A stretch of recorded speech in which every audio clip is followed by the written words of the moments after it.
उत्तर प्रदेश के पूर्व मुख्यमंत्री, समाजवादी पार्टी के राष्ट्रीय अध्यक्ष आदरणीय अखिलेश यादव जी, समाजवादी पार्टी के इस क्षेत्र से माननीय विधायक जी, समाजवादी पार्टी के प्रत्याशी और आपके समर्थन से जो यहां से चुनाव जीतने जा रहे हैं मनोज कुमार जी के लिए एक बार जोरदार तालियां आप लोग मिलकर बजा दीजिए। समाजवादी पार्टी के सभी माननीय नेतागण, कांग्रेस पार्टी के, आम आदमी पार्टी के नेता कार्यकर्तागण, साथियों और दोस्तों, कहां से शुरू करें और कहां खत्म करें? वतन की जो हालत सुनाने लगेंगे तो पत्थर भी आंसू बहाने लगेंगे। वतन की जो हालत सुनाने लगेंगे तो पत्थर भी आंसू बहाने लगेंगे। अगर भीड़ में खो गई आदमियत तो उसे ढूंढने में जमाने लगेंगे। आदमियत का, इंसानियत का। और उत्तर प्रदेश के अंदर अखिलेश यादव जी के नेतृत्व में जो इंडिया गठबंधन की लड़ाई चल रही है, हम सबको संकल्प लेना है। मैं एक दिन बता रहा था अखिलेश जी को, मैं समाजवादी युवजन सभा में था, मुझे गिरफ्तार किया सुल्तानपुर के जिला प्रशासन ने और हमारे 2 साथी जेल में रह गए। मैं अपनी जमानत उठा के दोबारा जेल में गया। 6 महीने जेल में रह के आया हूं।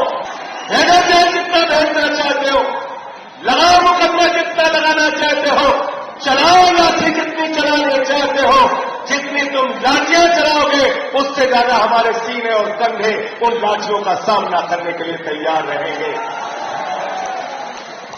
जुल्म की इंतहा कर दी। 10 साल हो गए इस सरकार को। ये नहीं बताते कि क्या किया 10 साल में। एक के बाद दूसरा जुमला, दूसरे के बाद तीसरा जुमला। मैंने कहा ये संकल्प पत्र नहीं है, जुमला पत्र है, जुमला पत्र। क्या कहा था 2014 में आपसे? बोले भाइयों और बहनों 2 करोड़ नौकरी नौजवानों को हर साल दूंगा। फिर कहने लगे किसानों की आय 2 गुना हो जाएगी। फिर कहने लगे देश से महंगाई खत्म होगी।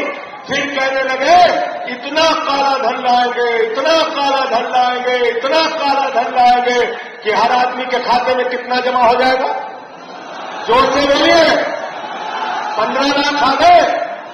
15 पैसे भी नहीं आए। 15 पैसे भी नहीं आए।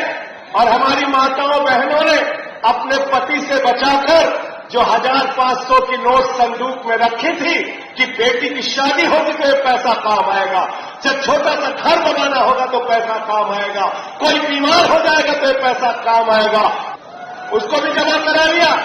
नोटबंदी कर दी देश के अंदर। काला धन तो आया नहीं। आप याद रखिएगा, एक ही आदमी को हिंदुस्तान की सारी संपत्ति देते जा रहे हैं। अपने दोस्त को सारी संपत्ति देते जा रहे हैं। कोयला उसी के नाम, स्टील उसी के नाम, सेल उसी के नाम, रेल उसी के नाम, बिजली उसी के नाम, पानी उसी के नाम। उस आदमी का क्या नाम है आप सब लोग जानते हो ना? याद रखना। याद है ना आपको? मुख्यमंत्री थे अखिलेश यादव जी, एम्बुलेंस की सेवा यहां पर चलाई।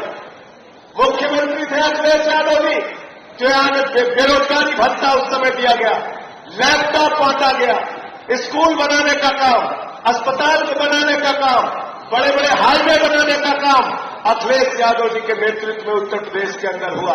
तो अखिलेश यादव जी एम्बुलेंस की सेवा देते हैं, बेरोजगारी भत्ता देते हैं। ये तो जब चुनावी रैली में जाते हैं तो कहते हैं भाइयों और बहनों आपके लिए स्कूल बनवाएंगे, अस्पताल बनवाएंगे, एम्बुलेंस की सेवा शुरू करेंगे, बेरोजगारी भत्ता देंगे। तो कहते हैं गांव-गांव में कब्रिस्तान है तो शमशान होना चाहिए कि नहीं होना चाहिए? कहते हैं कि नहीं कहते? हमको शमशान नहीं चाहिए, हमको अपने बच्चों के लिए स्कूल चाहिए, अस्पताल चाहिए, अच्छी शिक्षा चाहिए, बिजली चाहिए, पानी चाहिए। क्या कर रहे हैं देश में? चुनी हुई सरकारों को बर्खास्त कर रहे हैं, चुनी हुई सरकारों को तोड़ तोड़ के गिरा रहे हैं। झारखंड में एक आदिवासी नेता, एक मुख्यमंत्री को, हेमंत सोरेन को पकड़ के जेल में डाल दिया। दिल्ली के 3 बार के चुने हुए मुख्यमंत्री को, लोकप्रिय मुख्यमंत्री को, अरविंद केजरीवाल को पकड़ के जेल में डाल दिया। आज मैं पूछना चाहता हूं आप लोगों से, नगीना के लोगों से मैं पूछना चाहता हूं, जरा हमको बताओ अगर कोई आदमी चुनाव जीत रहा होता है तो अपने विरोधियों को गिरफ्तार कराता है क्या? गिरफ्तार कराता है क्या? गिरफ्तार कराता है क्या? अरे अखिलेश यादव जी को सीबीआई का नोटिस, कांग्रेस पार्टी का खाता सीज कर दिया, कहीं किसी को पकड़ते हो, कहीं किसी को पकड़ते हो। और 2014 के बाद हिंदुस्तान में एक वॉशिंग मशीन आई है, बड़े बड़े भ्रष्टाचारियों का पाप धुल देते हैं। एक फिल्म आई थी, राम तेरी गंगा मैली हो गई, पापियों के पाप धोते हो धोते, एक भी भ्रष्टाचारी को नहीं छोड़ूंगा, इसकी गारंटी है।